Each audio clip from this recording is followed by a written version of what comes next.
العالمين إنك حميد مجيد. قال الله تبارك وتعالى في كلامه المجيد: أعوذ بالله من الشيطان الرجيم. بسم الله الرحمن الرحيم. فإن آمنوا بمثل ما آمنتم به فقد اهتدوا وإن تولوا فإنما هم في شقاق فسيكفيكهم الله وهو السميع العليم. صبغة الله ومن أحسن من الله صبغة ونحن له عابدون. اللہ تبارک و تعالی نے کلام مقدس کی ان آیات مبارکہ میں ارشاد فرمایا کہ فَإِنْ آمَنُوا، اگر وہ ایمان لے آئیں جیسے تم ایمان لائے، فَقَدْ اهْتَدَوْا، پس وہ ہدایت پا گئے، وَإِنْ تَوَلَّوْا، اگر وہ اس طریقے سے اعراض کریں اور پھرے، فَإِنَّمَا هُمْ فِي شِقَاقٍ، پس وہ گویا کہ ایک علیحدہ راستے پہ ہیں. فَسَيَكْفِيكَهُمُ اللَّهُ، اللہ تبارک و تعالیٰ کی ذات ہی کافی ہے، وہی سننے والے ہیں، وہی جاننے والے ہیں. صبغۃ اللہ، اللہ کا رنگ دینا جو ہے، وہ من احسن من اللہ صبغۃ، کون اس سے زیادہ بہتر رنگ دینے والا ہے. آپ ان کو کہہ دیں وَنَحْنُ لَهُ عَابِدُونَ، ہم اسی اللہ تبارک و تعالیٰ کی ذات کی ہی عبادت کرنے والے ہیں.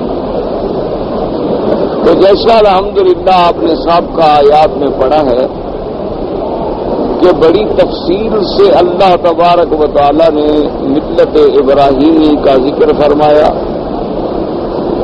اور پھر ملت محمدی علیہ الصلاۃ والتسلیم کا ذکر فرمایا، اور اللہ تبارک و تعالیٰ نے بڑی تفصیل سے اور بڑے دلائل سے مشرکین کا رد فرمایا جو یہ دعویٰ کرتے تھے کہ ہم ملت ابراہیمی پر ہیں. یہود اور نصارہ کا رد فرمایا جو دعویٰ کرتے تھے کہ ہم ملت ابراہیم پر ہیں. اللہ تبارک و تعالیٰ نے بڑے دلائل واضحہ کے ساتھ ان کا رد کہ مشرکین مکہ، تم اگر دعویٰ کرتے ہو ملت ابراہیم کا کہ ہم عقائد میں ابراہیم علیہ السلام کے طریقے پر ہیں، تو ابراہیم علیہ السلام تو بت شکن ہے. ابراہیم علیہ السلام نے تو بتوں کو توڑا ہے. ابراہیم علیہ السلام نے تو بتوں کو وجود سے بھی ختم کر ڈالا، اور تم نے اللہ کے گھر میں لات و حبل منات و عزا کو رکھا ہوا ہے. تم نے اللہ کے گھر میں 360 بت رکھے ہوئے ہیں. پھر کیسے دعویٰ کرتے ہو ملت ابراہیمی کا؟ محض اس وجہ سے کہ تم اللہ کے کعبے کے مجاور بن گئے، اس وجہ سے کہ تمہارے ذمے زمزم کا پلانا آ گیا، حجاج کی خدمت آ گئی، تو ان ظاہری اعمال سے عقیدے میں تو کوئی فرق نہیں پڑتا. عقیدہ تو تب تمہارا درست ہوگا جب تم شرک کو چھوڑو گے، اللہ کی توحید کو اپناؤ گے. اور ابراہیم علیہ السلام نے تو فلکیات اور شمس اور قمر اور کواکب اور نجوم میں جو عقیدہ رکھنے والے ہیں ان کا بھی مقابلہ کیا، اور تم ان کی صورتیں بنا کر پوجتے ہو، تو تم کیسے ملت ابراہیمی کا؟ اللہ تبارک و تعالیٰ نے یہود کا بھی رد فرمایا کہ تم تو ایسے ظالم ہو کہ اللہ کی اتنی بڑی نعمتوں کو ٹھکرا چکے کہ اللہ تبارک و تعالیٰ نے بنو اسرائیل میں نبوت رکھی، اللہ تبارک و تعالیٰ نے بنو اسرائیل میں بادشاہت رکھی، اللہ تبارک و تعالیٰ نے تمہیں فرعون کے ظلم سے چھڑایا، لیکن تم لوگوں نے پھر اسی کو سالہ پرستی، تم لوگوں نے پھر اسی طرح اللہ کی تورات کو بدل ڈالا، اللہ کے احکام کو بدل ڈالا، اور پھر عزیر علیہ السلام کو خدا کا بیٹا قرار دے بیٹھے ہو. حالانکہ ابراہیم علیہ السلام تو اللہ کو وحدہ لا شریک ماننے والے ہیں. اللہ تبارک و تعالیٰ کی ذات کو تمام صفات نقصان سے وہ منزہ ماننے والے ہیں. تم کیسے ملت ابراہیمی کا دعویٰ کرتے؟ اسی طرح پھر نصرانیوں کا رد آیا کہ نصارہ بھی دعویٰ کرتے تھے کہ ہم ملت ابراہیم.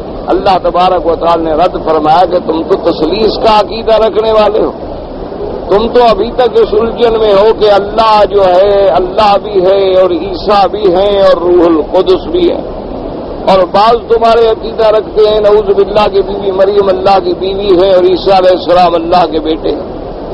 اور حضرت ابراہیم علیہ السلام جو ہیں وہ تو موحدین کے امام ہیں، وہ تو ماشاء اللہ ان کی ذریت میں نبوت ہی نبوت ہے، رسالت ہی رسالت ہے۔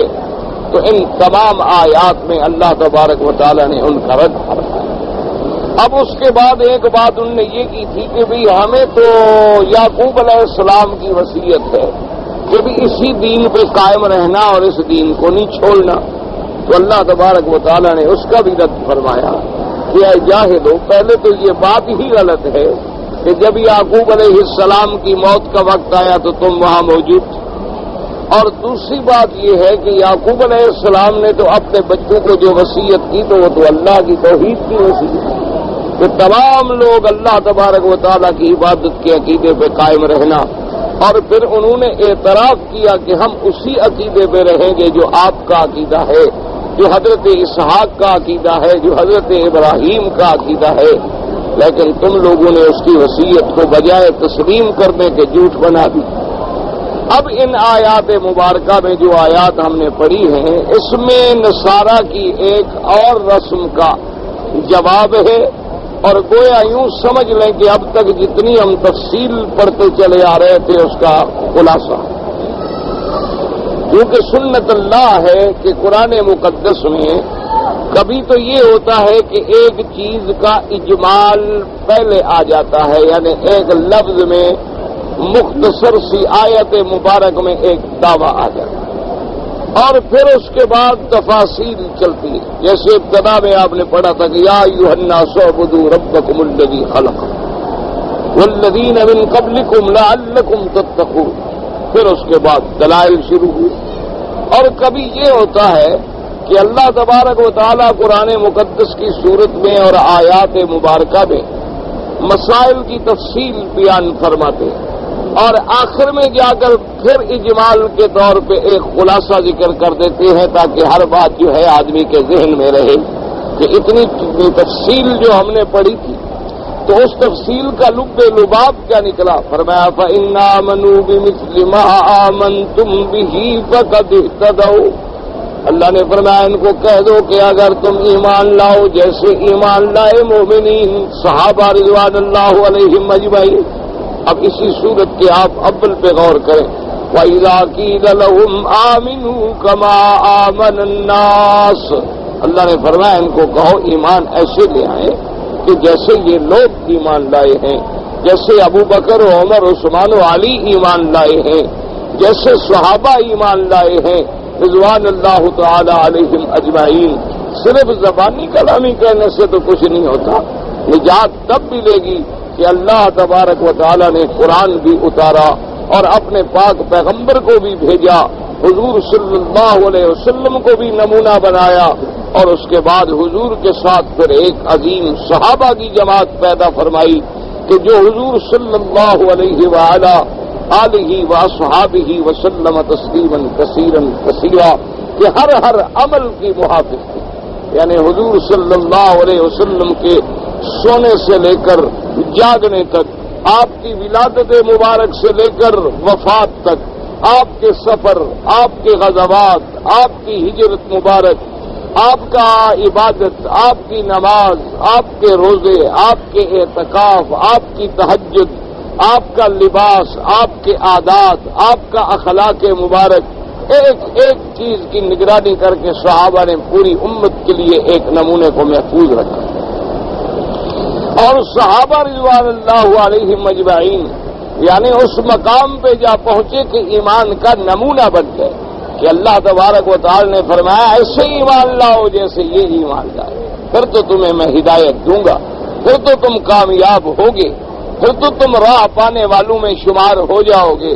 اور اگر تم صرف ایمان کے دعوے کرتے رہو لیکن ان جیسا ایمان نہ ہو، ایمان کے دعوے کرتے رہو لیکن ان جیسے عقیدے نہ ہوں، ایمان کے دعوے کرتے رہو لیکن ان جیسے عمل صالحہ کی کیفیات پیدا نہ کرو، تو پھر صرف تمہارے دعوے ہیں جن کی کوئی حقیقت نہیں۔ اگر تم اتنی واضح باتوں کے بعد دیکھو نا جی، ایک آدمی کو آپ مسئلہ سمجھائیں، ایک آدمی کو آپ سمجھاتے ہیں کہ جی مکہ شریف میں جب آپ جائیں گے تو ایک بڑا حرم ہے، پھر اس میں ایک مسجد الحرام ہے، پھر آپ باب العمرہ سے داخل ہوں، یا آپ باب الفتح سے داخل ہوں یا آپ باب اجیاز سے داخل ہوں، کسی سے داخل آپ اندر جائیں گے۔ اندر پھر ایک کعبہ شریف کی عمارت ہے، اس پہ سیاہ رنگ کا ایک غلاف مبارک ہے، اور اس کے دو کونے جو ہیں وہ خالی ہیں، باقی کونوں پہ عام طور پہ غلاف پڑا رہتا ہے۔ ایک کونے میں ایک گول سا دائرہ لگا ہوا ہے، اس کو حجر اسود کہتے ہیں۔ اس سے پہلے والا جو کونا ہے اس کو رکن یمانی کہتے ہیں۔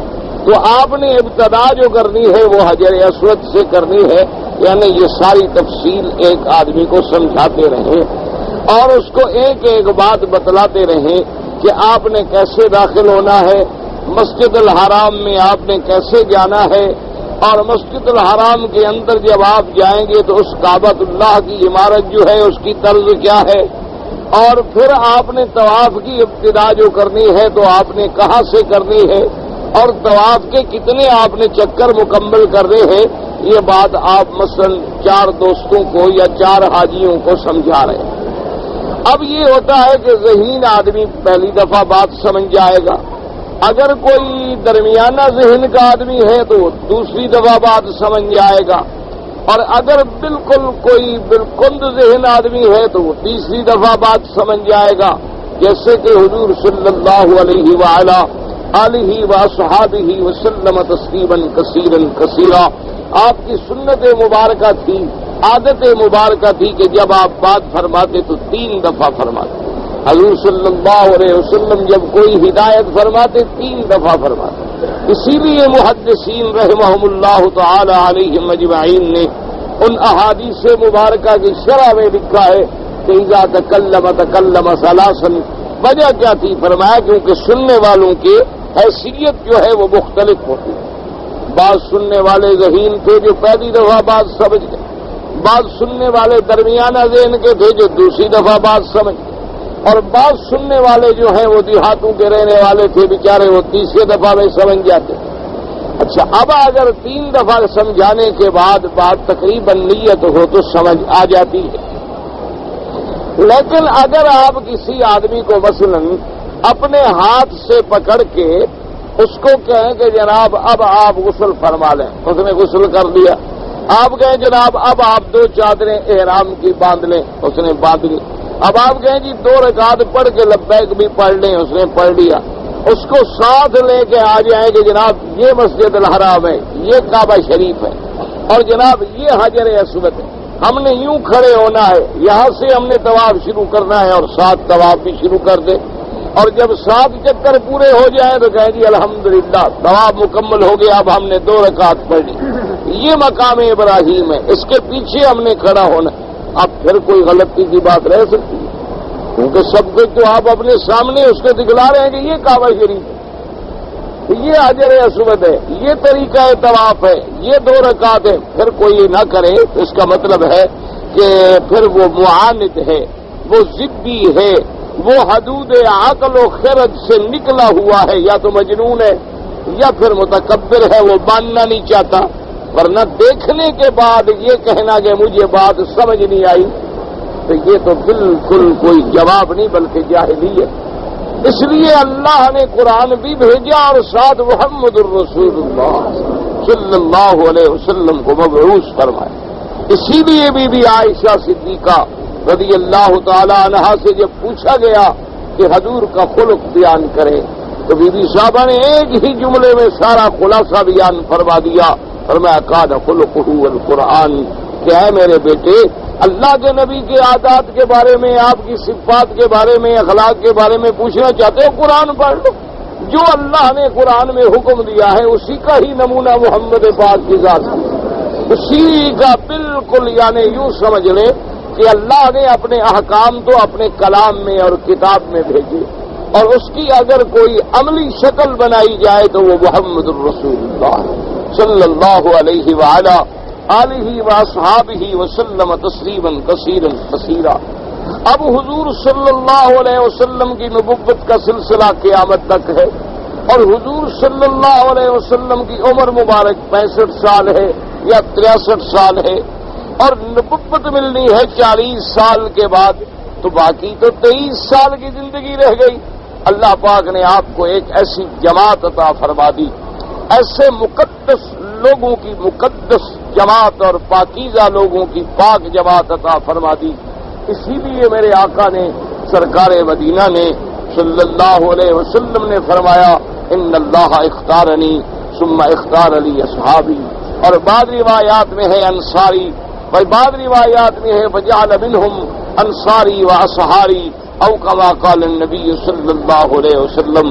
حضور پاک نے فرمایا کہ اللہ نے جیسے مجھے نبوت اور رسالت کے لیے چن لیا، اللہ نے پھر میرے لیے میرے صحابہ کو بھی چن لیا، کسی کو میرا وزیر بنایا، کسی کو میرا مددگار بنایا، کسی کو میرا رشتہ دار بنایا، کسی کو شرف اہل بیت سے نوازا، تو میرے صحابہ کو بھی میرے لیے میرے اللہ نے چن لیا ہے۔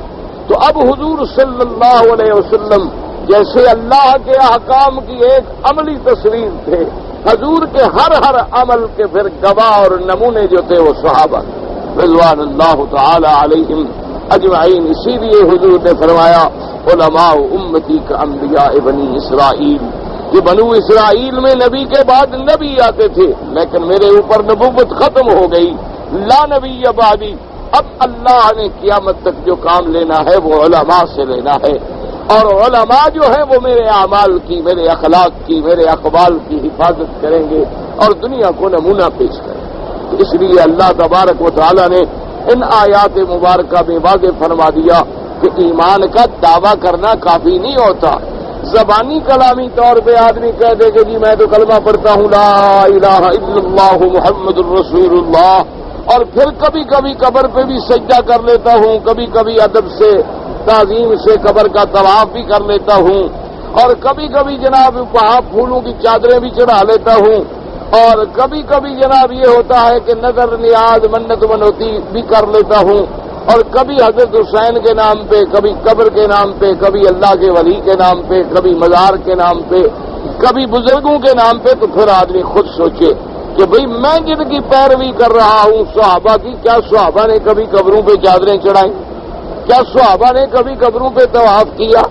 کیا صحابہ رضوان اللہ علیہم اجمعین نے کبھی تعظیمی سجدہ کیا؟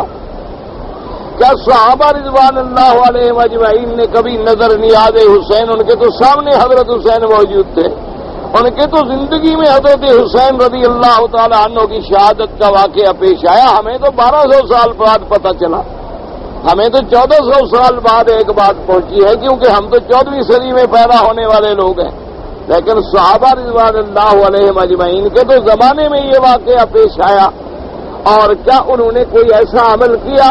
اگر جواب ملتا ہے کہ نہیں کیا تو سمجھ لیں کہ بھئی پھر ہمارا ایمان ان جیسا ایمان نہیں ہے، اور اگر ان جیسا ایمان نہیں ہے تو پھر اس کا مطلب ہے کہ اللہ کے ہاں وہ قابل قبول نہیں۔ باقی بعض لوگ دھوکہ دیتے ہیں ایسی باتیں کرنے کے لیے کہ جناب ہم ان جیسے کیسے بن سکتے ہیں۔ یاد رکھو کہ کوئی آدمی اپنے باپ جیسا بھی نہیں بن سکتا کہ جائے کہ صحابہ جیسا بن جائے۔ معنی یہ ہوتا ہے کہ لیکن قرآن تو نہیں بدلا جائے گا نا، قرآن تو وہی رہے گا، عقیدہ تو نہیں بدلا جائے گا، عقیدہ تو وہی رہے گا۔ اور نماز جو ہے مثلا حضور کے زمانے میں بھی 5 نمازیں تھیں، تو 1400 سال کے بعد بھی وہی 5 نمازیں۔ حضور کے زمانے میں بھی مغرب کی 3 رکعتیں تھیں اور آج بھی 3 رکعتیں، عشاء کی 4 رکعتیں تھیں اور آج بھی 4 رکعتیں، فجر کی نماز میں 2 رکعتیں تھیں، وہ آج بھی 2 رکعتیں۔ میرے مدنی سرکار کے زمانے میں بھی رمضان کے مہینے کے روزے فرض تھے، اور مہینہ کبھی 29 کا ہوتا تھا اور کبھی 30 کا ہوتا تھا۔ اسی طرح حضور صلی اللہ علیہ وسلم کے زمانے میں بھی قرآن مقدس کے یہی 30 پارے پڑھے جاتے تھے الف سے لے کر آخر تک۔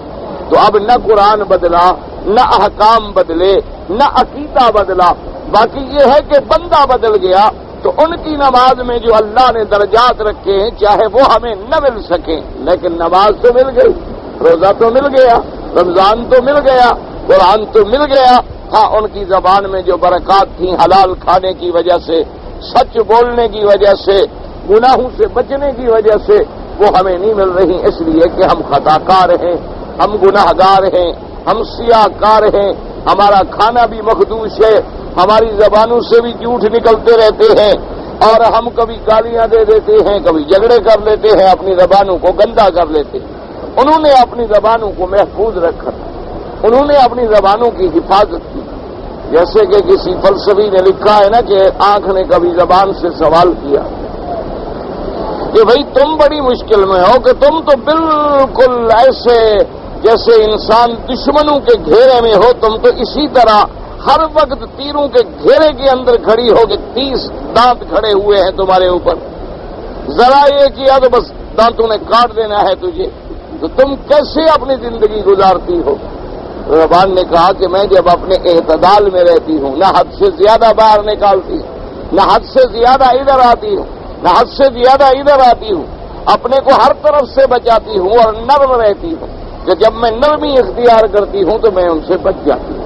اگر ان کے مقابلے میں سختی کرے تو دانت اسی وقت کاٹ کے رکھ دیں۔ آپ دیکھیں نا کہ زبان کو سختی کر نہیں، میں نے تو نکلنا ہے باہر تو دانت لگیں گے، کٹ جائے گی، لیکن وہ نرمی کی وجہ سے بچ گئی۔ اسی لیے ان لوگوں کا جو مقام تھا وہ یہ تھا کہ وہ گناہوں سے پاک تھے، وہ لوگ جو تھے خطایا سے بچتے تھے، وہ لوگ کبائر کے تو قریب ہی نہیں جاتے تھے، اور اگر کبھی گناہ ہو گیا تو اللہ سے فوراً توبۃ نصوح کرتے تھے، ان کا رزق حلال تھا، اس لیے پھر جب وہ قرآن پڑھتے تھے تو وہ اور برکات تھے اور ثمرات تھے۔ لیکن یہ نہیں کہ عقیدہ بدل گیا، عقیدہ وہی رہے گا جو حضرت نوح علیہ السلام سے لے کر میرے آقا خاتم الانبیاء حبیب کبریا سیدنا محمد الرسول اللہ صلی اللہ علیہ وسلم نے بیان کیا۔ اس لیے اللہ نے فرمایا میرے مدنی آپ ان کو کھل کے واضح فرما دیں کہ فَإِنْ آمَنُوا بِمِثْلِ مَا آمَنْتُمْ، کہ جس طرح تم ایمان لائے اسی طرح اگر یہ ایمان لے آئیں توحید پر بھی، رسالت پر بھی، آخرت پر بھی، قیامت پر بھی، اللہ کے قرآن پر بھی، اللہ کے احکام اوامر و نواہی پر بھی، تو پھر جا کے مومن بنو گے۔ جیسے دیکھو نا مثلاً آج ایک آدمی ہے پکا نمازی، پکا روزے دار، پکا موحد، لیکن وہ کہتا ہے کہ جی سود حلال ہے، تو پھر مسلمان رہے گا؟ حالانکہ اس کا عقیدہ ٹھیک ہے، وہ موحد ہے، خدا کو مانتا ہے، نبی پاک کو مانتا ہے، قیامت کو مانتا ہے، نمازیں پڑھتا ہے، لیکن وہ کہتا ہے جی سود جو ہے نا سود حلال ہے، وہ حرام جو تھا وہ ساہوکاروں کا سود تھا، یہ تو بینک کا سود ہے، یہ تو حلال ہے۔ وہ سود حرام تھا جب ایک جانب سے تھا، اور بینک تو دونوں جانب سے ہے۔ آپ بینک کو پیسے دیں تو آپ کو بھی تو قرضہ سود دیتا ہے، آپ اس سے پیسے لیتی ہیں تو پھر آپ اس کو سود دیتے ہیں، یہ تو معاملہ ہے جانبین سے۔ وہ تو وہ سود حرام تھا کہ جو بڑا آدمی تھے دولت والے وہ غریب سے لیتے تھے، لیکن غریب کو دیتے تو نہیں تھے، تو اس لیے یہ تو حلال ہے۔ وہ یہ کہے جی خنزیر تو صرف وہی حرام تھا جو حضور کے زمانے میں تھا، کیونکہ وہ گندگی کھاتے تھے، جنگلوں میں رہتے تھے، اب تو پالتو خنزیر ہیں، باقاعدہ ان کو صابن سے نہاتے ہیں، اب تو کتوں کو کاروں پہ بٹھاتے ہیں، لہذا یہ کیسے حرام ہو گیا؟ یہ تو ہمارے بیٹوں سے بھی زیادہ حرام سے پل رہا ہے، اور یہ تو باقاعدہ مکھن کھاتا ہے، بسکٹ کھاتا ہے، وقت پہ پیشاب پخانا کرتا ہے اور لیٹرین میں جا کے کرتا ہے، یہ تو اتنا سیکھا ہوا ہے، یہ کیسے ناپاک ہو گیا؟ وہ تو اس زمانے والے ناپاک تھے۔ تو اگر ایک حکم کا بھی انکار کرے گا تو کافر ہو جائے گا، اللہ کے ایک قرآن کی آیت کا انکار کرے گا تو کافر ہو جائے گا۔ اللہ تبارک و تعالیٰ کے مدنی سرکار کے حکم کا جو بالکل قطعی دلالت اور قطعی ثبوت ثابت ہو جائے، ورنہ دیکھو اگر یہی باتیں ہوں تو پھر ہمیں قادیانیوں سے مقابلہ کرنے کے لیے کیا ضرورت ہے کہ ہم 15 دن حرم شریف چھوڑ کے ہزاروں میل کے سفر کریں؟ کوئی دماغ خراب تو نہیں ہو گیا اللہ کا حرم چھوڑ دے آدمی؟ حالانکہ وہ نماز پڑھتے ہیں، وہ روزہ رکھتے ہیں، وہ کلمہ پڑھتے ہیں، وہ خیرات دیتے ہیں اور ہم سے زیادہ دیتے ہیں۔ ہم تو پتہ نہیں کبھی دیں یا نہیں دیں، انہوں نے تو اپنی آمدنی کا نہیں بلکہ اپنی کل جائیدادوں کا 10% جو ہے وہ اپنی جماعت کے لیے رکھا ہوا ہے۔ یعنی اگر ایک آدمی کے پاس 10 کروڑ ہے تو 1 کروڑ جماعت کا ہے، اگر 10 لاکھ ہے تو 1 لاکھ جماعت کا ہے۔ تو اتنی بڑی منظم، اچھا پھر داڑیاں رکھی ہوئی ہیں اور نام بھی سب کے اسلامی ہیں، نام دیکھو تو سب کے نام اسلامی ہیں، کہ حتیٰ کہ وہ جو بڑا مرزا تھا لعنت اللہ علیہ اس کا نام بھی غلام احمد تھا، اس کا بیٹا جو تھا اس کا بشیر الدین محمود تھا، اس کا بیٹا جو تھا وہ ناصر احمد تھا، اس کا بیٹا جو تھا وہ طاہر احمد تھا۔ اسی طرح ان کی عورتوں کے نام دیکھیں تو آمت السلام و آمت الاسلام، اور عجیب عجیب، یعنی آپ تصور نہیں کر سکتے۔ بستی کا نام دیکھیں تو اس کا نام بھی انہیں اسلام آباد رکھا ہے، جو کافروں کے ملک میں خریدی ہے زمین، اس بستی کا نام بھی اسلام آباد رکھا۔ اور وہاں کسی انگریز سے پوچھو کہ ہم نے فلاں جگہ جانا ہے، تو کہتے ہیں اچھا مسلمانوں کی بستی میں، تو انگریزوں کو تو پتہ ہی نہ قادیانی کیا بلا ہوتا ہے، وہ تو باہر سے بورڈ دیکھتے ہیں نا اسلام آباد کا۔ تو اب جناب وجہ کیا ہے آخر کہ انہوں نے میرے مدنی پاک کی ایک صفت ختم نبوت کا انکار کر دیا۔ تو جب حضور صلی اللہ علیہ وسلم کی ایک صفت ختم نبوت کا انکار کیا، جو انکار جو ہے قرآن کی آیت کا انکار ہے کہ اللہ پاک نے حضور کو خاتم الانبیاء بنایا، خاتم النبیین بنایا، خاتم المرسلین بنایا، اللہ تبارک و تعالیٰ نے آپ پر نبوت کے سارے مرتبے ختم کر دیے، سارے درجات ختم کر دیے، اور مہر لگ گئی کہ اب آپ کے بعد کوئی آخری نبی نہیں آئے گا، تو صرف ایک صفت کا انکار کیا تو اسلام سے نکل گئے، اب وہ کافر ہو گئے۔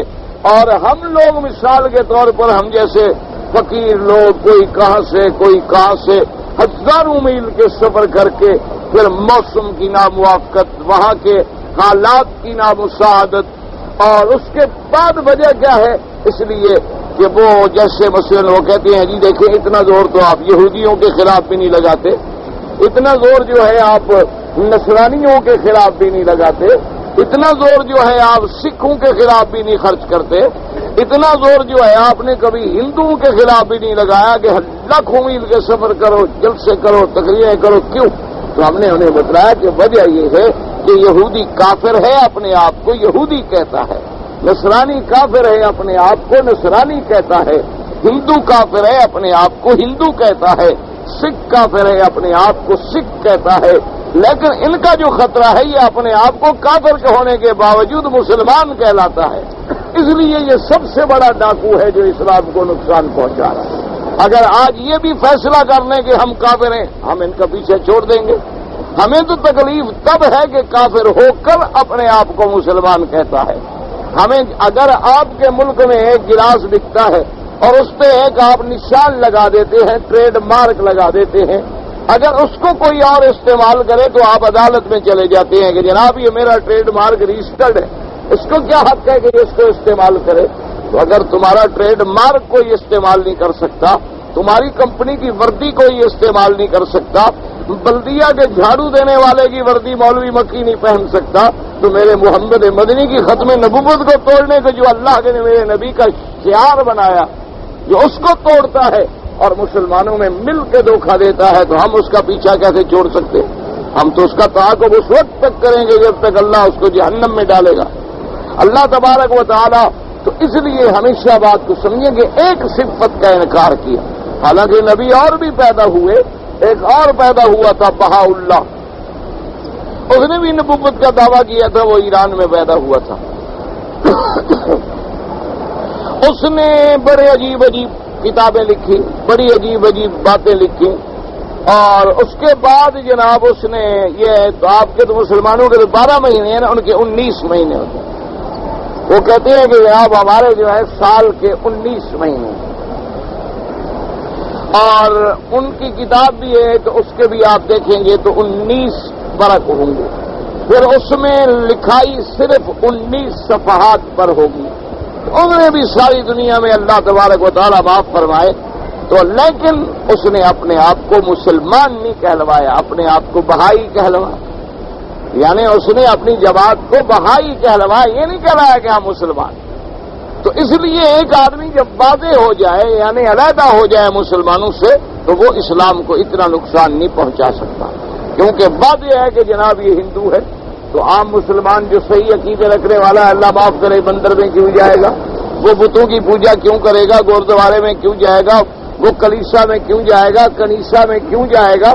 لیکن ایک آدمی کہے کہ نہیں جناب ہم تو مسلمان ہیں، ہم تو دیکھو آپ کلمہ پڑھتے ہیں لا الہ الا اللہ، ہم بھی لا الہ الا اللہ پڑھتے ہیں، دیکھو جناب آپ داڑھی رکھتے ہیں، ہم بھی داڑھی رکھتے ہیں، آپ حج پڑھتے ہیں، ہم حج پڑھتے ہیں، آپ زکات دیتے ہیں، ہم زکات دیتے ہیں، آپ ذبح کرتے ہیں، ہم ذبح کرتے ہیں، آپ کعبے کی طرف رخ کرتے ہیں، ہم بھی کعبے کی۔ ہم تو بس صرف اتنا کہتے ہیں کہ حضور کے بعد مرزا بھی نبی تھا، بس صرف اتنی سی بات ہے، باقی آپ کا ہمارا تو کوئی فرق ہی نہیں ہے۔ تو اب یہ جو سب سے وجہ کیا ہوئی کہ اللہ کے قرآن کی ایک آیت کا انکار کر دیا، اللہ نے فرما دیا واضح طور پہ کہ اللہ کے نبی جو ہیں خاتم النبیین۔ اب لاکھ تعویلیں کریں کہ جی خاتم مہر ہے، اچھا ابھی مہر ہے تو حضور آ گئے تو مہر لگ گئی، نبوت ختم ہو گئی۔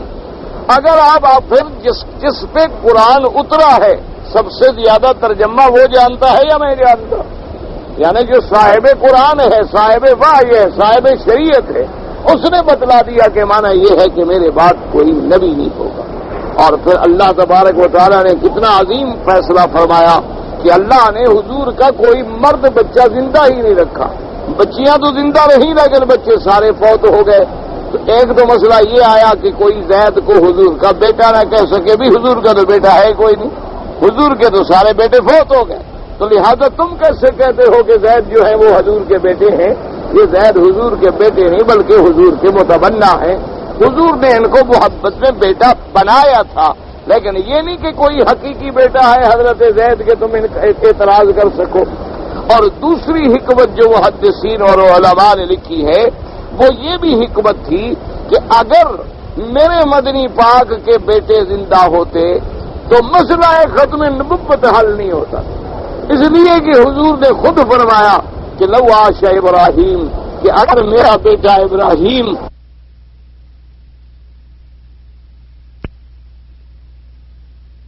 اس کا بیٹا بھی عالم ہو تو لوگ کہتے ہیں نہیں ماشاء اللہ سبحان اللہ، جناب اللہ کا کتنا بڑا کرم ہے کہ باپ بھی عالم تھا اور بیٹا بھی عالم۔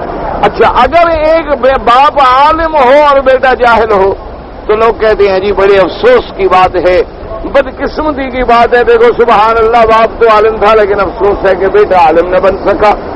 تو اگر اللہ تبارک و تعالیٰ نے پہلے یاد ابراہیم علیہ السلام کو بھیجا تو ابراہیم علیہ السلام بھی نبی، حضرت اسحاق بھی نبی، حضرت اسماعیل بھی نبی، اسحاق علیہ السلام کے بیٹے یعقوب بھی نبی، یعقوب کے بیٹے یوسف علیہ السلام بھی نبی، اسماعیل علیہ السلام کے بیٹے محمد رسول اللہ بھی نبی۔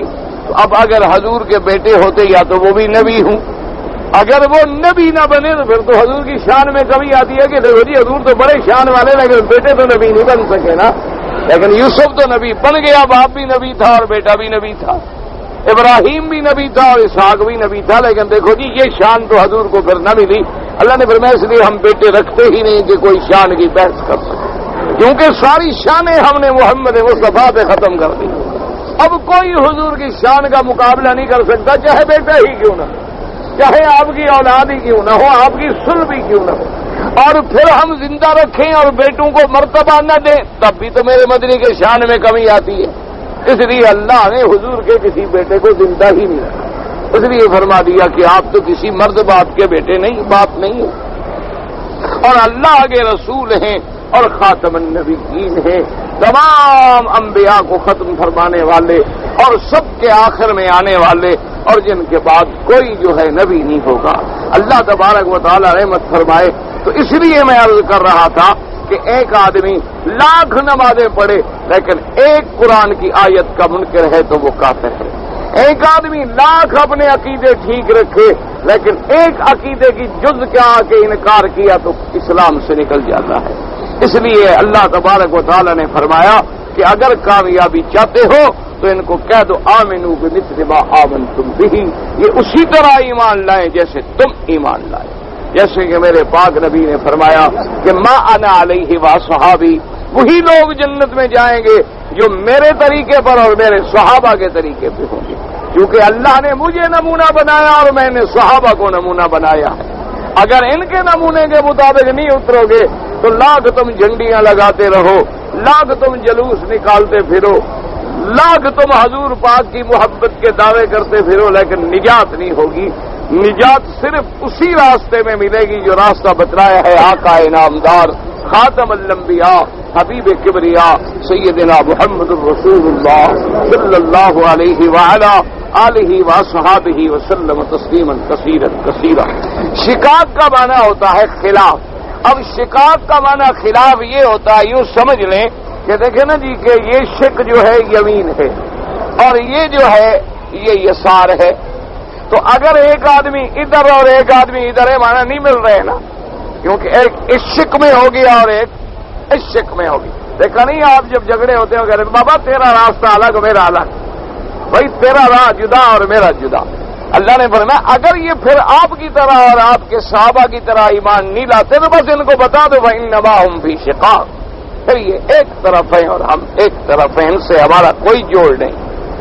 اور اگر یہ سارے مخالف ہو جائیں، مشرکین مکہ بھی مخالف ہو جائیں، یہود و نصارہ بھی مخالف ہو جائیں، تو میرے مدنی گھبرانے کی کوئی بات نہیں۔ فَسَيَكْفِيكَهُمُ اللَّهُ، تمہیں تیرے اللہ کافی ہے، تیری حفاظت کرنے والا اللہ ہے، تیرے ایمان والوں کی حفاظت کرنے والا اللہ ہے، اور وَهُوَ السَّمِيعُ الْعَلِيمُ، اور اللہ تبارک و تعالیٰ تمہاری دعائیں سننے والے ہیں، اور اللہ تبارک و تعالیٰ تمہارے احوال کو جاننے والے ہیں، تو وہ تمہاری حفاظت فرمائے۔ اب اگلی آیات مبارکہ میں نصرانیوں کی ایک بری عادت کا رد ہے۔ نصرانیوں میں یہ عادت تھی کہ جب نصرانیوں کے گھر میں کوئی بچہ پیدا ہو تو وہ اس کو لے جاتے ہیں اپنے پادری کے پاس، اور وہ پادری کیا کرتے ہیں کہ حوض پہلے ان کے بنے ہوئے ہوتے ہیں، اس میں رنگ ہوتے ہیں، تو وہ اس حوض میں اس کو ایک ڈبکی دے کے نکال لیتا ہے، تو بھئی رنگ ہو گیا، بس عیسائیت کا رنگ چڑھ گیا۔ یہ ابھی تک ان کی عادت ابھی تک باقی ہے، یعنی بچوں کو بھی، اور اگر خدا نہ کرے اللہ بچائے کسی غیر کو توڑیں اور اس کو نصرانی بنائیں، اس کو بھی پھر وہ اپنے پادری کے پاس لے جاتے ہیں اور اس کو کہتے ہیں بپتسمہ، کہ پادری جو ہے پھر اس کو بپتسمہ دیتا ہے۔ اب چونکہ تو لوگ زمانہ ذرا یعنی ایڈوانس ہو گیا، ترقی پہ لوگ چلے گئے، پہلے تو باقاعدہ ایک حوض ہوتا تھا، اس میں ڈبو دیتے تھے اچھی طرح، اور پھر بعد میں وہ حوض ختم ہو گئے تو پھر وہ ایسا کرتے تھے ایک برتن میں بٹھا دیتے تھے۔ اب وہ یہ کرتا ہے کہ بھی وہ رنگ کا ایک چھینٹا ڈال دیتا ہے اس کے سر پہ بھی اور بدن پہ بھی کہ ہم نے آپ کو صبغہ اور بپتسمہ دے دیا، اب تم پکے نصرانی بن گئے ہو، اور اسی رنگ پر وہ بڑے اچھلتے ہیں کہ جی بس اب یہ ہمارے رنگ میں رنگا گیا ہے۔ اصل تو ایک رسم ہے نا، گویا کہ ان کے رنگ میں وہ رنگا گیا اور نصرانی ہو۔ آپ نے دیکھا ہوگا یہی رسم جو ہے ایک بدلی ہوئی شکل میں ہندوؤں کے اندر بھی موجود ہے۔ دیکھیں نا، ہولی والے دن وہ رنگ ڈالتے ہیں، ہولی جب مناتے ہیں نا، رنگ بھر کے ڈالیں گے، اس پہ ڈالے گا، اس پہ ڈالے گا، اس پہ ڈالے گا، تو ان کے اندر بھی اسی قسم کی ایک رسم باقی ہے۔ اصل میں یہ بھی ان کی مذہبی رسم ہے، اللہ تبارک و تعالیٰ معاف فرمائے۔ مذہبی رسم ہے کہ جب ہم رنگ ڈالتے ہیں نا تو اصل اپنے مذہب کا ہم پہ رنگ چڑھتا ہے۔ اب اس کو وہ تفریح بھی بن گئی، پھر وہ ایک دوسرے پہ بھی رنگ ڈالتے رہتے ہیں، ہنستے ہیں، لڑتے ہیں، بھاگتے ہیں، کھیلتے ہیں۔ اصل یہ ہے اسی طرح جیسے نصرانیوں میں ایک رنگ کا چکر تھا، اسی طرح سے پھر ہندوؤں نے بھی ایک جدید انداز جو ہے وہ نکال دیا، اور اللہ تبارک و تعالیٰ معاف کرے، اللہ معاف کرے، اللہ معاف کرے، وہی رسمیں جو ہیں ہم مسلمانوں کے اندر بھی آ گئی۔ آپ نے دیکھا ہوگا نا، شادی والے دن جو ہے کپڑوں پہ رنگ ڈالتے ہیں، یہ دیکھا ہوگا نا، دولہے کے کپڑوں پہ رنگ دیکھ کے جی ہاں اچھا اس کی شادی ہے، دولہا ہے، اس پر بھی وہ رنگ ڈالتے ہیں، گھروں میں بھی رنگ ڈالتے ہیں۔ یہ دراصل وہی نصارہ اور یہود کی رسمیں ہیں جو کسی نہ کسی شکل میں بھیس بدل کر مسلمانوں کے اندر بھی آ گئیں کہ چلو بھائی کوئی تھوڑی سی تو آ گئی، باقی آہستہ آہستہ آ جائے گی۔ تو وہ بھی اللہ معاف فرمائے، یہ مسلمانوں کے اندر بھی ایک رسم بد موجود ہے کہ اچھا بعض لوگوں نے ابھی یہ بھی کر دیا ہے کہ ان کی نیتوں کو تو اللہ جانتے ہیں، نیت دل کا معاملہ ہے، کسی مولوی کو کسی کی نیت کا پتہ نہیں چل سکتا۔ نیت جو ہے یہ دل کا، قلب کا مقام ہے، اور اس کا علم غیب کا مالک صرف اللہ ہے۔ لیکن اب آپ نے دیکھا ہوگا کہ بعض جماعتیں جو ہیں وہ جوگی سا رنگ، مثلا جوگیوں کا ایک خاص رنگ ہے، آپ نے دیکھا ہوگا جوگیوں کا ایک رنگ ہوتا ہے مخصوص، اس کا لباس پہنے ہوئے آپ کو نظر ہے، آپ کہہ دیں گے دور سے کہ جی یہ جوگی ہے، یہ سانپ پکڑنے والے ہیں، یہ جنگلوں میں رہنے والے ہیں، ان کا ایک لباس ہے۔ اب ان میں سے ہماری بعض مذہبی جماعتوں نے بھی ایک رنگ لے لیا ہے، کسی نے جناب دوپٹہ جو ہے نسواری کر دیا، کسی نے سیاہ کر دیا، کسی نے سبز کر دیا۔ اصل یہ وہی رنگ والی بات ہے جو چلی آ رہی ہے صدیوں سے، اس کو کسی نہ کسی شکل میں ہم استعمال کر رہے ہیں۔ اللہ تبارک و تعالی رحمت فرمائے کہ بھی جو میری جماعت کا آدمی ہے وہ فلاں پگڑی باندھے گا، اگر اس رنگ کی وہ پگڑی نہیں باندھتا تو گویا میری جماعت سے بھی اس کا تعلق نہیں ہے۔ اگر وہ ہماری جماعت کا آدمی ہے تو بس اس رنگ کی پگڑی باندھنا ضروری ہے۔ آپ نے دیکھا ہوگا جتنے روافض ہیں اکثر وہ سیاہ پگڑی باندھتے ہیں، تو ان کا جو بڑا مولوی ہوگا، مجتہد ہوگا، کوئی ان کا خطیب ہوگا تو اس کے سر پہ سیاہ پگڑی کا ہونا لازمی ہے، اللہ پاک رحمت کرے۔ اور اسی کو انہوں نے عقیدے میں بھی داخل کیا، روافض نے عقیدے میں بھی داخل کیا۔ وہ کہتے ہیں کہ اگر انسان کے پاس 5 چیزیں سیاہ ہوں تو اس پر مصیبتیں نہیں آتی، لہذا وہ کیا کرتے ہیں کہ ایک پگڑی سیاہ رکھ لیں گے، ایک جوتا سیاہ رکھ لیں گے، ایک اوپر جو گاؤن یا بچلا یا جو سمجھیں وہ لیں گے وہ سیاہ رکھ لیں گے، گھڑی کا پٹا سیاہ رکھ لیں گے، یا کوئی گلے میں ایک سیاہ دھاگا ڈال دے گا، یا ہاتھ میں ایک سیاہ دھاگا، یعنی وہ 5 سیاہیاں پوری کرے گا کہ وہ 5 سیاہ چیزیں۔ تو اس میں ان کے 2 عقیدے انہوں نے داخل کیے۔ ایک تو جب یہ 5 چیزوں کا دماغ میں بیٹھے گا تو 5 تن والا عقیدہ دماغ میں بیٹھے گا کہ یہ 5 تنی ہے، دیکھو جی 5 تن کے ماننے والا ہے، دیکھو ان کی 5 چیزیں جو ہیں وہ سیاہ ہیں۔ اور اسی طرح بہرحال اللہ معاف فرمائے، پتہ نہیں قیامت والے دن بھی تسود وجوہ میں ہوں گے، شاید اس دن بھی ان کو سیاہی پس ملے ان کے مقدر میں، چونکہ ابھی سے جو وہ سیاہی کو پسند کر رہے ہیں۔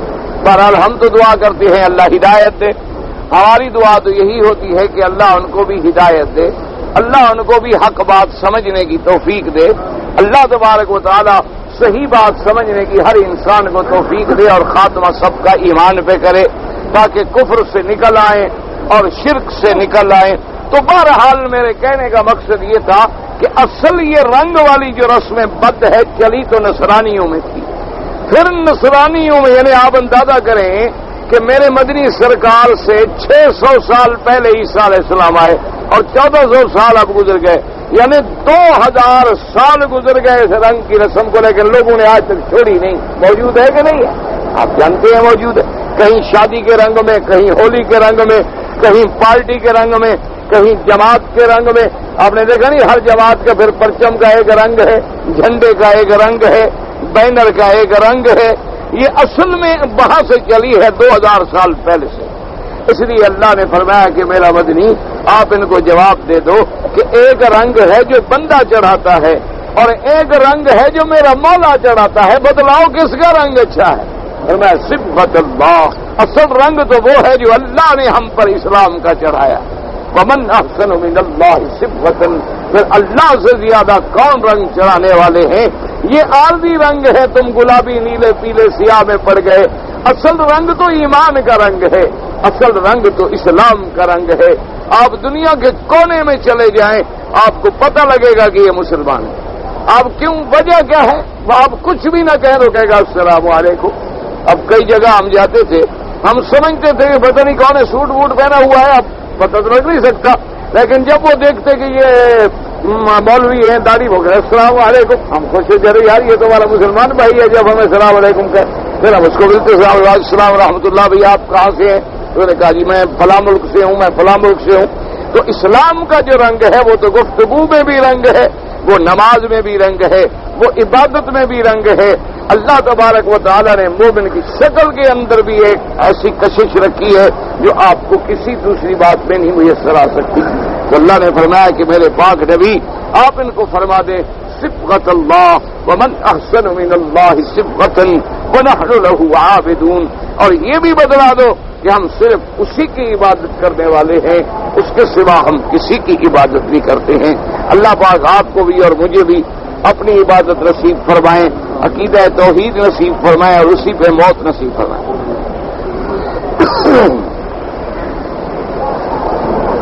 ایک آدمی ہے بیچارہ کہتا ہے میں گر گیا، مجھے چوٹ آئی اور میں حاضر نہیں ہو رہا عرب میں، اللہ شفا عطا فرمائے۔ اللہ ہر بیمار کو دعا کریں شفا دے، اللہ تمام ظاہری باطنی جسمانی روحانی سب بیماریاں اپنی رحمت سے دور فرما دیں۔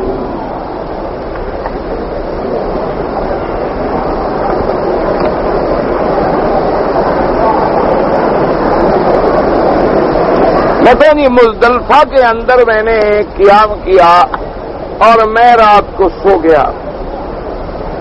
جب میں رات کو سو گیا نیند آ گئی، مجھے اطلاع ہو گیا اور پھر مجھے جو ہے پانی نہیں مل سکا، اور پانی تھا لیکن اتنا بھیڑ تھی، اتنی رش تھا کہ پانی تک پہنچنا جو ہے وہ میرے امکان سے باہر تھا، یعنی میں غسل نہیں کر سکتا تھا، تو مجھ پر کوئی دم شم نہیں ہے۔ بہرحال آپ نے جو نماز پڑھی وہ تو غلط پڑھی، آپ اس نماز کو لوٹائیں، کیونکہ یا تو بالکل پانی ملنے کا امکان نہیں، آپ تیمم کر لیتے، آرام سے۔ اگر پانی ملے تو پھر صرف وضو پر اکتفا نہیں کیا جا سکتا، پھر غسل کرنا ہوگا۔ اس لیے بہرحال آپ اس نماز کو دوبارہ پڑھ دیں، باقی کسی کو احتلام ہو جائے حج کے دنوں میں تو تب نہیں پڑتی، اس لیے کہ ہمارے اپنے بس میں تو ہے نہیں، ہم تو نیند میں ہیں، ہم نیند کی حالت میں ہیں، تو ہمارے اوپر کیسری حضور پاک نے فرمایا کہ جب تک بچہ بالغ نہ ہو جائے تو اس پر احکام کی تکلیف مرتب نہیں ہوتی، سونے والا جب تک بیدار نہ ہو جائے تو اس پر سزا مرتب نہیں ہوتی، کیونکہ جب آدمی سو گیا تو سونے کے بعد اس کے اپنے بس میں کیا ہے، اس کے ہاتھ میں تو کچھ ہے نہیں، نیند بھی اپنے بس میں، نیند تو ایسی ہے جیسے موت۔ حتیٰ کہ حدیث مبارک میں آتا ہے حضور صلی اللہ علیہ وسلم آپ سفر میں تھے، حضرت بلال رضی اللہ تعالی عنہ کو آپ نے حکم دیا کہ تم جاگتے رہو، قافلے والے سو جائیں، تاکہ صبح کی نماز کا وقت آئے تو فوراً اذان کہہ دو۔ حضرت بلال رضی اللہ تعالیٰ عنہ فرماتے ہیں میں نے اونٹ کے پلان کے ساتھ یوں ٹیک لگائی اور بیٹھ گیا کہ جیسے ہی صبح صادق ہوگی اور روشنی معلوم ہوگی، تو گھڑیاں شڑیاں تو ہوتی نہیں تھیں اس وقت، تو صرف ستاروں پہ اور صبح صادق کو دیکھا جاتا تھا۔ فرماتے ہیں غالباً نو مجھ پہ بھی نیند آ گئی، اور حضور پاک جب اٹھے تو سورج نکل آیا، حضور صلی اللہ علیہ وسلم بڑے ناراض ہوئے۔ آپ نے حضرت بلال رضی اللہ تعالیٰ عنہ کو بلایا، فرمایا اچھی ڈپٹی لگائی، اس نے کہا حضور آپ اللہ کے نبی ہیں، جب آپ سو گئے تو بلال کیا کر سکتا ہے؟ آپ خاتم الانبیاء ہیں، اللہ کے نبی ہیں، اگر اللہ نے آپ کو جبریل بھیج کے جگا دیتے، آپ کو نہیں جگایا تو میں تو خادم ہوں۔ حضور نے فرمایا ٹھیک ہے، نیند انسان کے بس میں نہیں ہوتی، تو حضور پاک اس وادی سے آگے چلے۔ اس لیے یاد رکھو، یہ لوگ ڈرتے ہیں بیچارے کہ بھئی اللہ کے بندے جب حیض والی عورت حج کر سکتی ہے تو تمہیں اطلاع ہو گیا تو کیا ہو گیا؟ اس لیے ذرا مسئلے کو سمجھا کرو، کوئی ایسی بات نہیں ہوتی۔ جیسے کل مثلاً ہمارے تھے ایک بوڑھا آدمی بیچارہ سفید داڑھی، اس نے کہا جی کہ میں نے عمرے کے لیے احرام باندھنا ہے اور مسئلہ یہ ہے کہ پانی نہیں، میں غسل نہیں کر سکتا، اور پھر میں نے جو ٹوائلٹ استعمال کیا ہے وہاں چونکہ کموڈ ہوتے ہیں نا، وہاں یہ نیچے والی کرسیاں ہوتی نہیں، اور وہاں نہ ہی حمام میں کوئی لوٹا ہوتا ہے، مجبوراً آدمی کاغذ کے ساتھ اپنا استنجا کر کے باہر آ جاتا ہے، میں کیا کروں؟ اللہ کے بندے غسل کی ضرورت ہی نہیں، نہ غسل کی ضرورت ہے نہ وضو کی ضرورت ہے، تم ایسے چاہتے ہیں بعد میں بیک پڑتے ہوئے چلے جاؤ، بات ختم ہو گئی۔ جب اتر جاؤ تو پھر اپنا وضو شروع بھی کر لینا، نمازیں بھی پڑھ لینا۔ تو اب اصل مسئلہ یہ ہوتا ہے کہ آدمی سمجھے۔ اچھا بعض لوگ اسی لیے عمرہ نہیں کرتے کہ جی غسل کی جگہ نہیں، میں غسل نہیں کروں گا، عمرہ کیسے کروں؟ عمرے کے لیے غسل ضروری نہیں ہوتا، یاد رکھو آدمی پاک ہے، غسل کی کوئی ضرورت نہیں، آپ وضو کر لیں، السلام علیکم، نماز کی بھی ضرورت نہیں ہے، موقع ہے تو آپ 2 رکعت پڑھ لیں۔ اچھا گاڑی والا گاڑی نہیں روک رہا، نہ روکے، آپ گاڑی میں بیٹھے بیٹھے لبیک پڑھ لیں، بس نیت ہو گئی آپ، اس لیے آپ پر اور کوئی جرمانہ نہیں ہے، صرف نماز جو ہے وہ لوٹا لو۔ کہتے ہیں جی کہ زمزم جو ہے اپنا آدم علیہ السلام کے زمانے میں اور نوح علیہ السلام کے زمانے میں، بھئی اس زمانے میں زمزم کا کیا تعلق ہو؟ تو نکلا اسماعیل علیہ السلام کے زمانے میں، ابراہیم علیہ السلام کے زمانے میں، کہاں آدم علیہ السلام اور کہاں ابراہیم علیہ السلام؟ وہ تو درمیان میں ہزاروں سال کا فاصلہ ہے، ہزاروں سال کا درمیان میں فاصلہ ہے، لہذا نہ اس کو آدم علیہ السلام نے پیا ہے اور نہ اس کو نوح علیہ السلام نے پیا ہے۔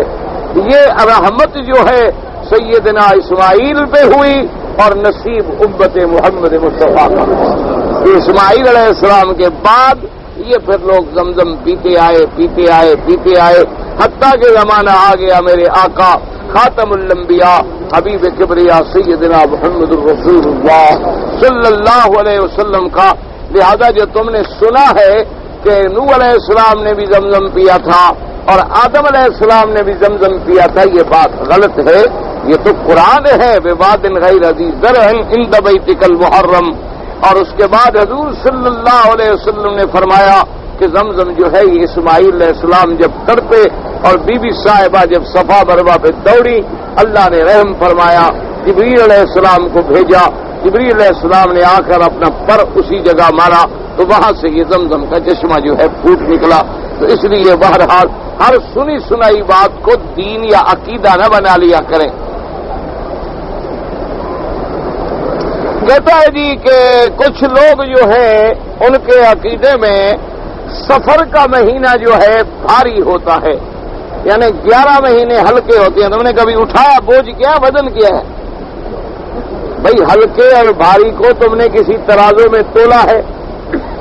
اچھا، بھاری سے مراد یہ ہوتی ہے کہ اس میں مصیبتیں آتی ہے اور آدمی پر یہ بڑا بھاری گزرتا ہے، اور اس میں شادی نہیں ہونی چاہیے، اس میں سفر نہیں ہونا چاہیے. یہ سب مشرکین اور یہودیوں کے عقیدے ہیں، ان کا اسلام سے کوئی تعلق نہیں. ان عدت الشہور عند اللہ 12 شہرا، اللہ نے 12 مہینے پیدا فرمائے، اور جب سے آسمان و زمینوں کو پیدا کیا ہے ان تمام مہینوں کا خالق و مالک میرا اللہ ہے، اللہ کا نظام ہے. اچھا، اب اگر سفر کا مہینہ نعوذ باللہ منحوس ہو تو جن لوگوں کے بچے سفر میں پیدا ہوں وہ کیا کریں؟ پھینک دیں؟ کیا کریں؟ کیونکہ ان کو تو اللہ نے خوشی اسی مہینے میں عطا فرمائی، اولادیں عطا فرمائی اس مہینے میں. اللہ تبارک. اچھا، کبھی حج کا مہینہ سفر میں آج مثال کے طور پر ان دنوں میں آ جائے پھر کیا کریں گے آپ؟ یعنی ذی الحج کے بجائے اگر اللہ سفر میں حج فرما دے ہم چھوڑ دیں گے؟ اللہ کے بندے یہ عقیدہ رکھنا کہ منگل یا بدھ منحوس ہے یا فلاں مہینہ منحوس ہے، یہ اللہ کو گالی دینے کے برابر ہے. اس لیے اللہ نے فرمایا کہ لا تسبوا الدہر فإنما الدہر انا. فرمایا جو لوگ کہتے ہیں نا زمانہ گندا ہے جی، زمانہ ہی برا آ گیا، فرمایا کیا جاہل ہو، زمانے کو تو میں نے پیدا کیا، تم برے ہو.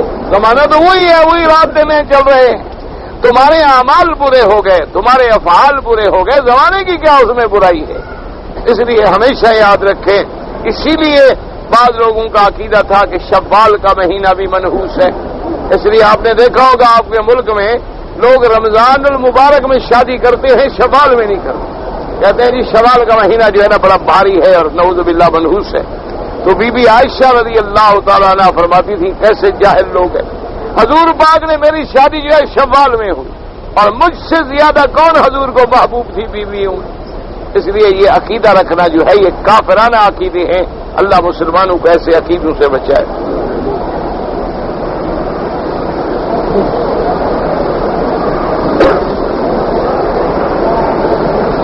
کہتے ہیں جی کہ بس یہ بڑا مسئلہ ہے نا کہ سنا ہے، تو جو تم سنا ہے کیا معنی ہوتا ہے؟ بات یاد رکھو، حضور نے فرمایا کفا بالمرء کذبا ان یحدث بکل ما سمع او کما قال.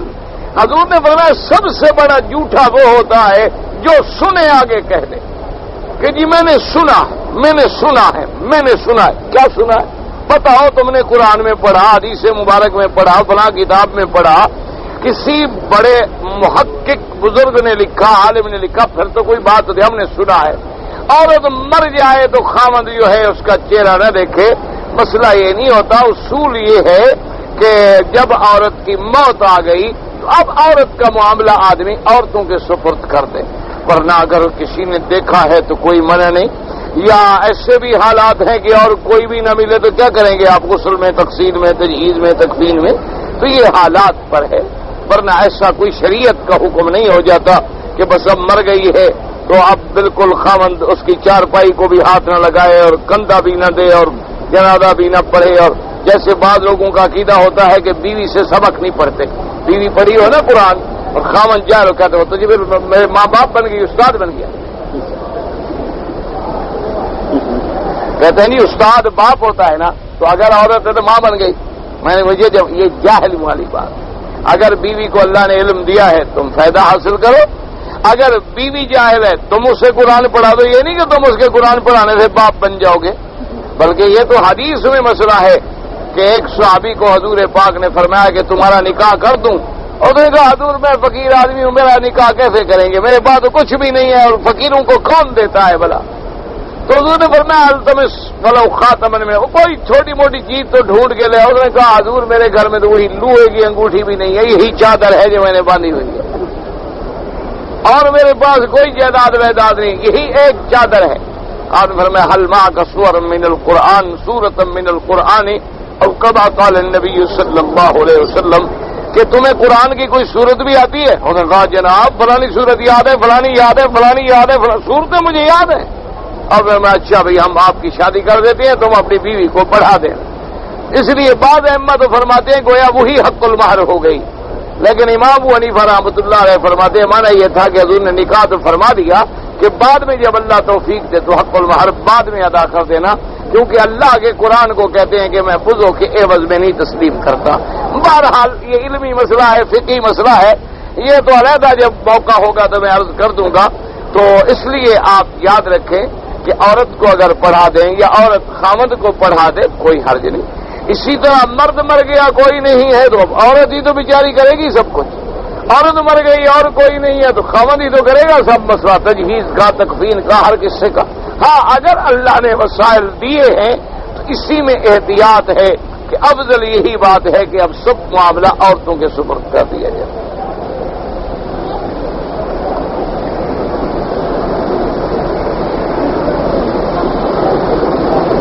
کہتے جی میرا پاکستان میں سیونگ اکاؤنٹ ہے، اس میں نے جو رقم ڈالی تو اس پہ سود ملتا ہے۔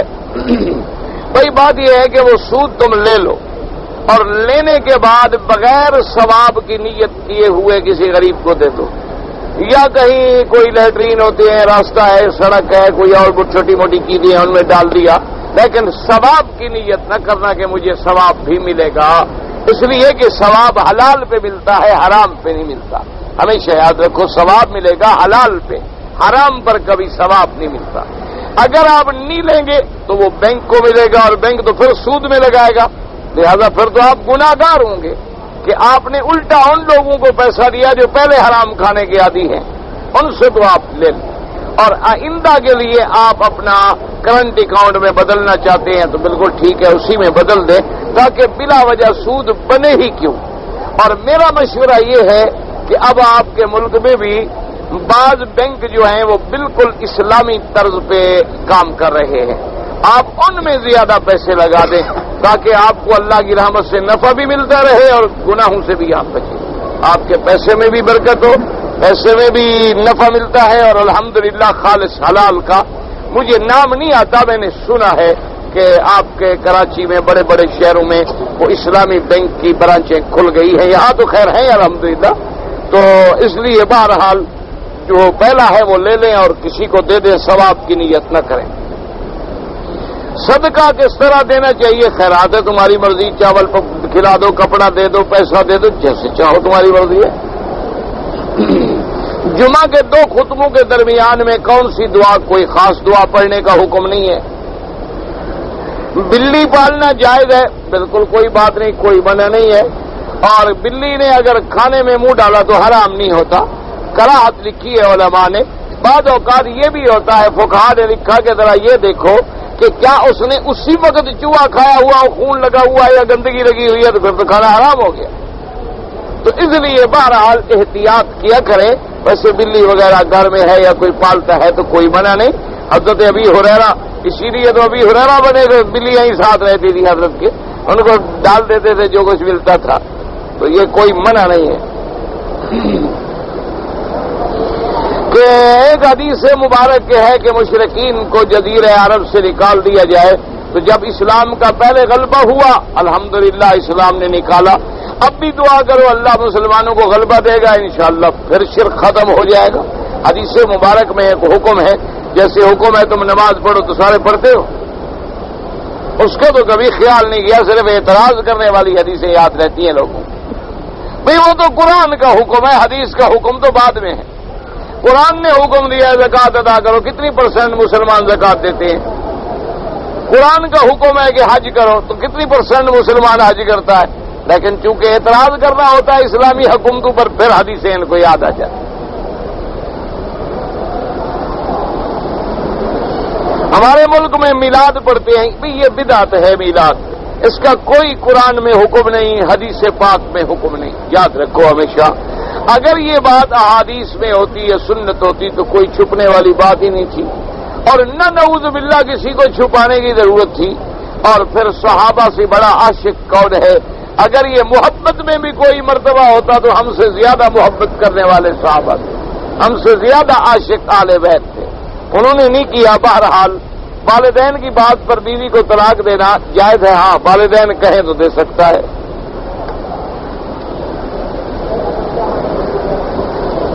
میری والدہ نے بھول کے احرام کھول دیا، بال نہیں کٹوائے، یاد آنے پہ کٹوا دیے، پھر بھی دم نہیں ہے، اور بالکل نہیں کٹوائے تو کٹوا دیں اور ایک بکری دم بھی دیں۔ جیسا جی گھروں میں جو تخت ڈال دیتے ہیں مثلا 1 فٹ اونچا یا 1.5 فٹ اونچا نماز پڑھنے کے لیے، کوئی حرج نہیں، کوئی بات نہیں۔ پہاڑوں پر پڑھتے ہو تو 1.5 فٹ اونچا کیا ہو جاتا ہے۔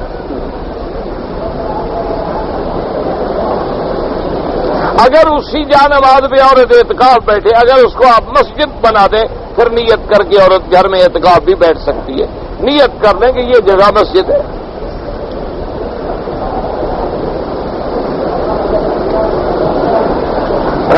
معارف القرآن جو ہے مفتی شفیع صاحب کے ہاں بالکل اعلیٰ تفسیر ہے، ضرور لیں۔ پتہ نہیں تخت سلیمان کو کون لے گیا؟ تخت سلیمان کو تو کوئی نہیں لے گیا، بلقیس کے تخت کو لے گیا۔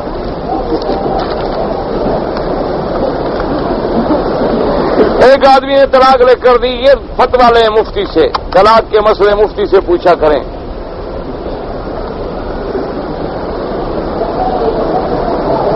اگر روزے کی حالت میں بچے کے لیے پانی ضرورت ہے یا دوا ضرورت ہے، بچے کو دے سکتے، بچے کو کیوں نہیں دے سکتی؟ بھی روزہ تو عورت کو ہے، بچے کو تو روزہ نہیں ہے۔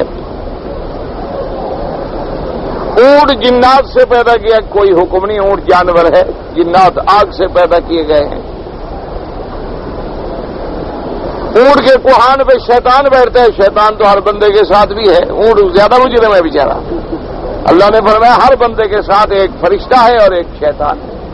اللہم صلی علی سیدنا محمد وعلی آل سیدنا محمد وبارک وسلم۔ یا الہ العالمین، عالم اسلام پہ اپنی رحمت نازل فرما۔ یا اللہ اسلام کی عزت کا فیصلہ فرما۔ یا اللہ کفر کی ذلت کا فیصلہ فرما۔ یا اللہ بیماروں کو شفا عطا فرما، بے حیاؤں کو حیا عطا فرما، بے دینی کو دین عطا فرما، بے اولادوں کو اولاد عطا فرما۔ یا اللہ صاحب اولاد لوگ جو ہیں ان کی اولادوں کو صالح بنا۔ یا اللہ بیماروں کو شفا عطا فرما۔ یا اللہ ظاہری باطنی بیماریاں دور فرما۔ مجاہدین کشمیر کی مدد فرما، مجاہدین افغانستان کو اتحاد عطا فرما، اور سنام ہر سکھ کے مسلمان، فلسطین کے مسلمان، برما اور اراکان کے مسلمان، بنگلہ دیش اور ہندوستان کے مسلمانوں کی حفاظت فرما۔ یا اللہ مسلمان جس ملک میں ان کی جان مال آبرو عزت کی حفاظت فرما۔